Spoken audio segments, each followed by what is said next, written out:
É. Perfeito.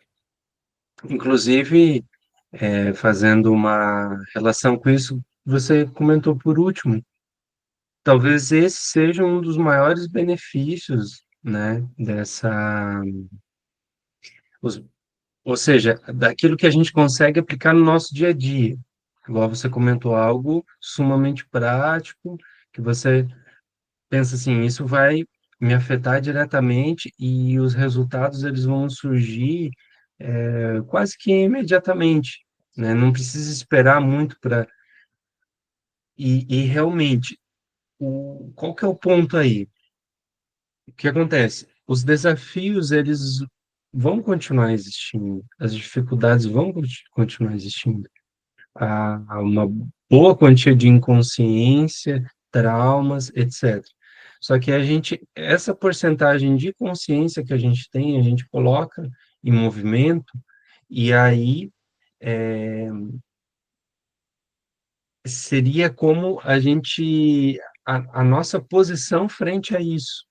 Então, vai aparecer todas essas coisas, e aí a gente, ao invés de se identificar, porque como a gente tem a síntese, e cada um desses temas que a gente vai entrando daria uma conferência, né? Igual, por exemplo, a gente vai falar de identificação, né? Que são aspectos dos estágios da consciência, né? Então, dos estágios de adormecimento da consciência, o primeiro deles é uma identificação. Então, ao invés da gente se identificar com o problema, a gente busca se distanciar e olhar de fora, falar assim, opa, peraí, o que que eu posso fazer para resolver da melhor forma possível? Então, essa é uma visão otimista, positiva de lidar com as coisas, né? Quando normalmente acontece a gente se identifica e já, "Hum, não, isso não vai dar certo, baita problema", e aí já começa a vir um monte de coisa negativa e tudo mais, aquelas trevas, né? Então, ao contrário, a gente faz aquilo que eu acabei de comentar, né?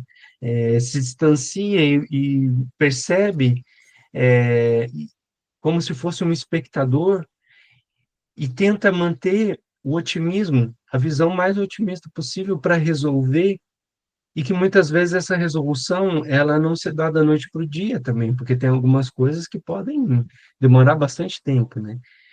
E um outro passo já mais profundo seria a compreensão disso, né? Mas tudo isso que a gente está falando, que a gente está propondo aqui, são questões psicológicas, mas dentro da psicologia esotérica. Então, nós somos nossos próprios psicólogos. Não que a pessoa, em alguns momentos da vida, não precise, pode ser que ela precise e pode ser que não. Mas o que a gente sugere é que cada pessoa seja o psicólogo de si.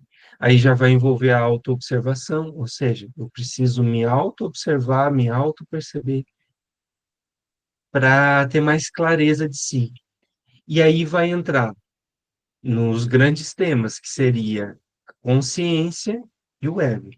Então, isso que o Alan comentou, acho até que, inclusive, eu não sei se a gente tem algum tema especificamente sobre o ego, acho que seria bem interessante da gente fazer uma reflexão aí pro pessoal, né, que está chegando, né? E outra coisa sobre a consciência também. Mas, enfim, só para a gente resumir, o que acontece? O ego em nós é aquilo que o Alan tinha comentado, todos os nossos complexos, traumas, defeitos,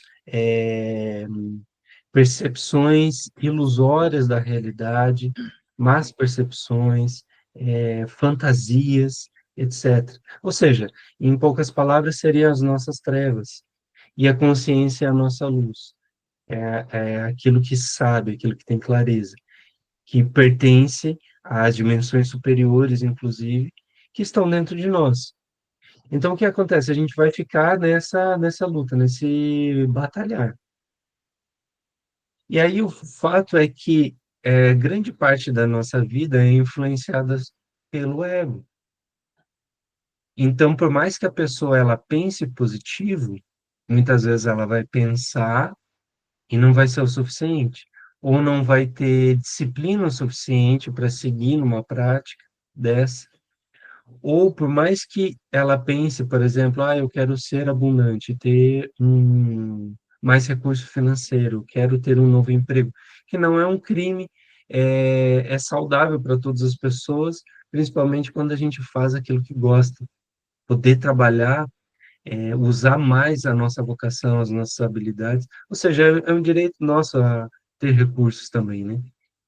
Claro, Então, por mais que ela tenha isso, às vezes o plano de fundo pode ser um desespero, pode ser uma cobiça, pode ser uma insegurança e um medo. E aí, ao invés, aí a gente entra nessa questão da vibração ali. Ao invés de estar vibrando algo positivo, otimista, ela vai estar vibrando algo extremamente negativo, pessimista e desesperado e tudo mais. Então, por isso a gnose sempre propõe a gente trabalhar na raiz. E aí eu acho que a gente chega num ponto importante, né? Mais um, né, no caso. claro.